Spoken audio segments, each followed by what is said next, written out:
తెలంగాణలో భానుడు తన ప్రతాపాన్ని చూపిస్తూ పాత రికార్డులను తిరగరాస్తున్నాడు. గత 3 రోజులుగా రాష్ట్ర వ్యాప్తంగా ఉష్ణోగ్రతలు 41 నుండి 44 డిగ్రీల సెల్సియస్ కు చేరడంతో జనం అల్లాడిపోతున్నారు. పరిస్థితి తీవ్రతను గమనించిన వాతావరణ శాఖ హైదరాబాద్, ఆదిలాబాద్, ఖమ్మంతో సహా 20 జిల్లాలకు ఆరెంజ్ అలర్ట్ జారీ చేసింది. ఎండల తీవ్రతకు ఇప్పటికే అక్కడక్కడ ప్రాణ నష్టం సంభవించడంతో ప్రభుత్వం అప్రమత్తమైంది.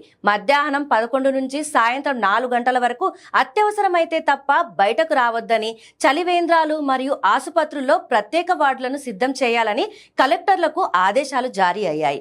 దాహం వేయకపోయినా తరచుగా మంచినీరు, మజ్జిగ, కొబ్బరి నీళ్లు తీసుకోవాలని వైద్యులు సూచిస్తున్నారు. అయితే ఈ నిప్పుల కొలిమి లాంటి ఎండల నుండి త్వరలోనే ఊరట లభించనుంది. ఏప్రిల్ 19 నుంచి 22 వరకు రాష్ట్రంలోని పలు ప్రాంతాల్లో ఈదురుగాలులతో కూడిన వడగళ్ల వానలు కురిసే అవకాశం ఉందని వాతావరణ శాఖ చల్లని కబురు చెప్పింది. అప్పటి వరకు గొడుగు లేకుండా బయట అడుగు వేయకపోవడమే ఉత్తమం.